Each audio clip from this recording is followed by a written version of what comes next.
41. Sobre Aldis e Míope.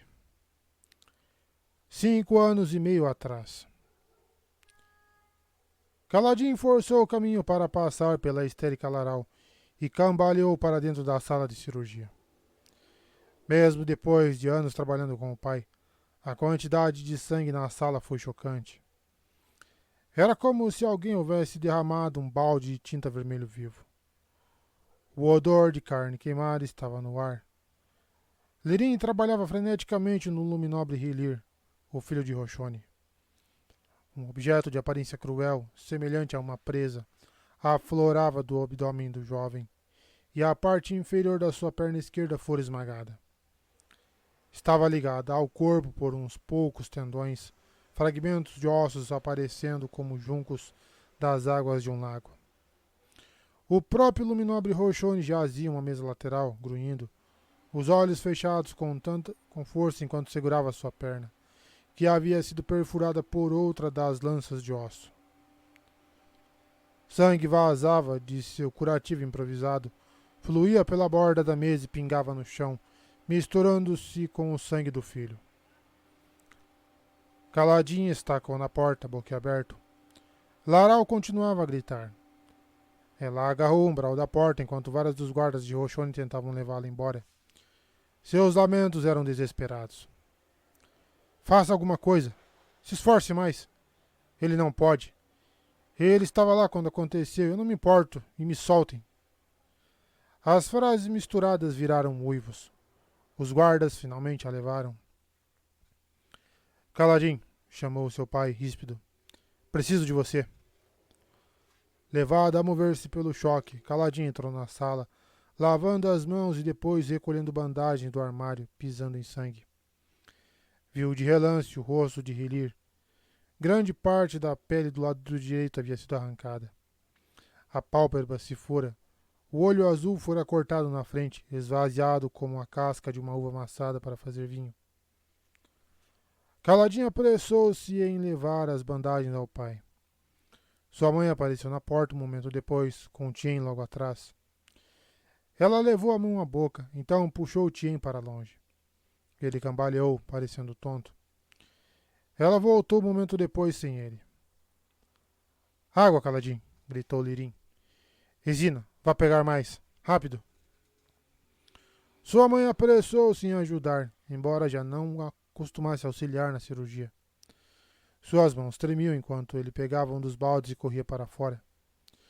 Caladinho levou outro balde, que estava cheio, até seu pai, enquanto Lirim removia o pedaço de osso nas entranhas do jovem olhos claros. O olho restante de Hilir oscilava, a cabeça tremendo. O que é isso? Perguntou Caladinho, pressionando a atadura na ferida enquanto seu pai jogava o estranho objeto de lado. Presa de espinha branca, respondeu seu pai. Água. Caladinho agarrou uma esponja, mergulhou-a no balde e usou-a para espremer água na ferida abdominal de Hilir. Isso dispersou o sangue, permitindo que Lirim pudesse dar uma boa olhada nos danos. Ele sondou a ferida com os dedos enquanto Caladinho aguardava com agulha e linhas prontos. Já havia um torniquete na perna. A amputação completa seria feita depois. Lirim hesitou, os dedos dentro do buraco aberto no estômago de Hilir. Caladinho limpou novamente a ferida. Ele olhou para seu pai, preocupado.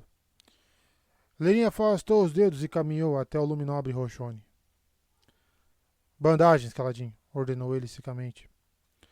Caladinho se apressou, embora olhasse sobre o ombro para Hilir. O jovem, olhos claros, outrora tão belo, tremeu novamente em um espasmo. Pai. Bandagens, disse Lirim. O que está fazendo, cirurgião? Urrou Roshoni. E o meu filho? Havia uma nuvem de esprenos de dor ao seu redor. Seu filho está morto, declarou Lirim, arrancando a presa da perna de Roshoni.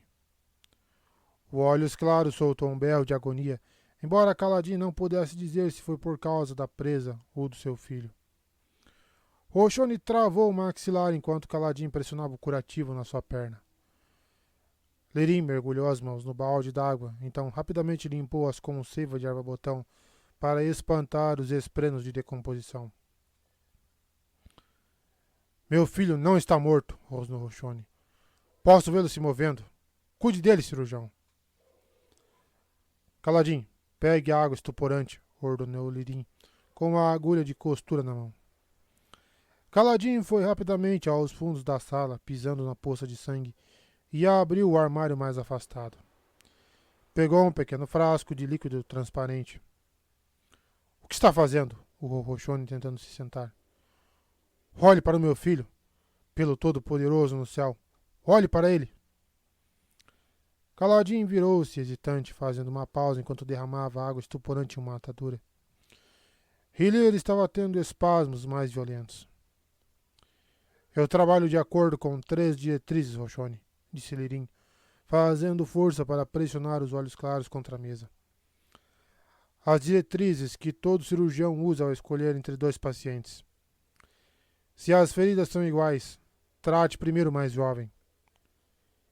Então cuide do meu filho. Se as feridas não forem igualmente perigosas, continuou Lirim, trate primeiro da pior ferida. Como eu estava lhe dizendo para fazer. A terceira diretriz está acima das outras 2, Roxone, disse Lirim se inclinando. Um cirurgião deve saber quando alguém está além da sua capacidade de ajudar. Sinto muito, Roxone. Eu o salvaria se pudesse, juro, mas não posso. Não, gritou Roxone, resistindo novamente. Caladinho, rápido, chamou Lirim. Caladinho correu até ele e pressionou a bandagem de água estuporante no queixo e boca de Roxone. Bem abaixo do nariz, forçando o homem, olhos claros, a respirar os vapores. Caladinho prendeu a própria respiração, como fora treinado a fazer. Roxone berrou e gritou, mas os 2 conseguiram segurá-lo e ele estava fraco devido à perda de sangue. Logo, seus gritos foram ficando mais baixos. Em segundos, estava balbuciando e sorrindo para si mesmo. Lirim voltou sua atenção à ferida na perna, enquanto Caladinho foi jogar fora a bandagem de água estuporante. Não. Use-a em Hiller. Seu pai não desviou os olhos do trabalho. É a única misericórdia que podemos oferecer a ele. Caladinho assentiu e usou a bandagem de água estuporante no jovem ferido. A respiração de Hiller foi ficando menos frenética, embora ele não parecesse consciente o bastante para notar os efeitos. Então Caladinho jogou a bandagem com água estuporante no braseiro. O calor anulava os efeitos. A bandagem branca e macia enrugou-se e escureceu no fogo, emitindo vapor à medida que as bordas pegavam fogo. Caladinho voltou com uma esponja e lavou a ferida de Roxone enquanto Lirim a cutucava. Havia alguns fragmentos de ossos presos no interior, e Lirim murmurou consigo mesmo, pegando suas pinças e uma faca extremamente afiada. Que vão todos para a danação, praguejou Lirim, removendo o primeiro fragmento de presa. Atrás dele, Hiller parou de se mover. Não é o bastante para eles mandar metade de nós para a guerra? Precisam buscar a morte mesmo quando estão vivendo em uma vida tranquila? Roxone nunca devia ter saído em busca do tormentoso Espinha Branca. Ele o estava procurando? Eles foram caçá-lo, cuspiu Lirim. Whistle e eu costumávamos zombar de olhos claros como eles. Se não consegue matar homens, mata feras. Bom, foi nisso que deu, Roxone. Pai, disse Caladinho em voz baixa. Ele não vai ficar satisfeito com o senhor quando despertar. O Luminobre estava deitado de olhos fechados, cantarolando baixinho. Lirim não respondeu. Ele arrancou outro fragmento de presa e Caladinho lavou a ferida. Seu pai pressionou os dedos junto a uma grande perfuração, inspecionando-a. Havia mais um pedaço de presa cravado em um músculo dentro da ferida. Junto ao músculo estava a artéria femoral, a maior artéria da perna. Lirim usou a faca para liberar cuidadosamente o fragmento de presa. Então fez uma pausa por um momento, com a borda da lâmina muito perto da artéria. Se ela fosse cortada, pensou Caladinho, Roxone estaria morto em minutos. Ele só estava vivo naquele momento porque a presa errara a artéria. A mão de Lirim, normalmente firme, tremeu. Então ele olhou para Kaladin. Afastou a lâmina sem tocar na artéria. Então pegou sua pinça para remover o fragmento. Jogou a lasca fora. Depois, calmamente pegou sua agulha e linha. Atrás deles, Hilir parara de respirar. Naquela noite, Kaladin sentou-se nos degraus de sua casa, as mãos no colo. Roxone voltara à sua residência para ficar sob os cuidados dos seus servos pessoais. O cadáver do seu filho estava esfriando na cripta abaixo, e um mensageiro fora enviado para solicitar um transmutador para o corpo. No horizonte, o sol estava rubro como sangue. Para onde quer que Kaladin olhasse, o mundo era vermelho. A porta para a sala de cirurgia se fechou e seu pai, parecendo tão exausto quanto Kaladin se sentia, cambaleou para fora. Ele sentou-se ao lado do filho, suspirando enquanto olhava para o sol. Será que o céu também parecia sangue para ele? Eles não falaram enquanto o sol afundava lentamente adiante. Por que ele era mais colorido quando estava se pondo? Estava zangado por ser forçado a descer o horizonte? Ou era um ator realizando um espetáculo antes de se retirar? Porque a parte mais colorida dos corpos das pessoas, o brilho do sangue, ficava oculto sob a pele, sem ser vista a não ser que algo desse errado. Não, pensou Kaladin. O sangue não é a parte mais colorida de um corpo. Os olhos também podem ser coloridos. O sangue e os olhos. Ambos eram representações da herança de um indivíduo e de sua nobreza. Vi um homem por dentro hoje, disse Kaladin finalmente. Não pela primeira vez e certamente não pela última, replicou Lirim. Estou orgulhoso de você. Esperava encontrá-lo aqui chorando, como costuma fazer quando perdemos um paciente. Você está aprendendo. Quando disse que viu um homem por dentro, não estava falando dos ferimentos. Lirim não respondeu de imediato. Entendo. O senhor o teria deixado morrer se eu não estivesse ali, não é? Silêncio. Por que não deixou? Quis saber Kaladin. Teria resolvido tantos problemas. Eu não o teria deixado morrer. Isso seria o mesmo que assassiná-lo. O senhor poderia tê-lo deixado sangrar, então alegado que não conseguiu salvá-lo. Ninguém o questionaria. O senhor podia ter feito isso. Não, Lirim olhou para o crepúsculo. Não, não podia. Mas por quê? Porque eu não sou um matador, filho. Kaladin franziu o senho. Lirim estava com uma expressão distante nos olhos. Alguém precisa começar. Alguém tem que dar o primeiro passo e fazer o que é certo porque é certo. Se ninguém começar, então os outros não podem segui-lo. Os olhos claros fazem o máximo para se matarem e nos matarem também. Os outros ainda não trouxeram de volta Aldous e Milpe. Roxone simplesmente os deixou lá.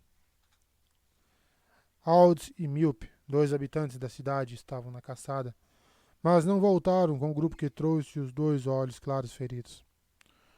Roxone estava tão preocupado com Hilir que os deixara para trás de modo a viajar rápido. Os olhos claros não se importam com a vida, continuou Lirim. Então eu tenho que me importar. Esse é outro motivo porque eu não podia deixar Roxone morrer, mesmo que você não estivesse lá. Muito embora ter visto você tenha me dado forças. Queria que não tivesse dado, replicou Kaladin. Você não deve dizer essas coisas. Por que não? Por que não, filho? Nós precisamos ser melhores do que eles. Ele suspirou e se levantou. Você devia ir dormir. Posso precisar de você quando os outros voltarem com Aldous e Milpe. Era improvável. Os 2 moradores provavelmente já estavam mortos. Disseram que suas feridas eram muito graves. Além disso, os espinhas brancas ainda rondavam a área. Lirim entrou, mas não obrigou Kaladin a segui-lo. Eu teria deixado morrer? Kaladin se perguntou. talvez até mesmo usado a faca para apressar o seu fim? Roshoni não fora nada além de uma praga desde sua chegada, mas isso justificava matá-lo? Não. Cortar aquela artéria não teria sido justificado. Mas que obrigação tinha Kaladin de ajudar? Recusar auxílio não era a mesma coisa que matar. Simplesmente não era. Kaladin pensou sobre o assunto de dezenas de maneiras, ponderando as palavras do pai. O que descobriu o deixou chocado. Ele honestamente teria deixado Roshoni morrer naquela mesa. Teria sido melhor para a família de Kaladin. Teria sido melhor para a cidade inteira. O pai de Kaladin rira certa vez do desejo do filho de ir para a guerra.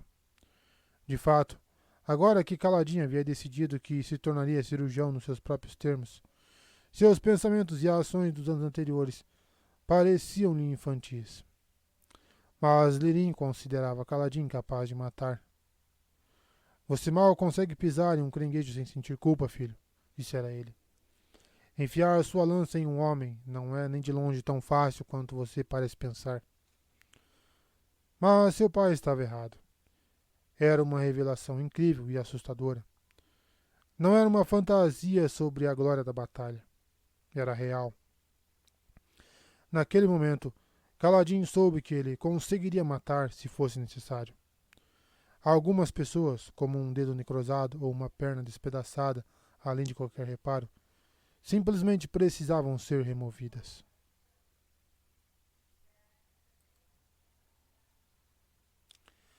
A história do homem. A expulsão, a perda dos salões tranquilinos, as desolações, guerra contra os esvaziadores. Uma palavra incompreensível por causa da fonte, eu não consegui porra nenhuma, mas está escrito embaixo ali. A última desolação, derrotas dos esvaziadores. A traição, a queda dos cavaleiros radiantes. A hierocracia, o fracasso do vorinismo.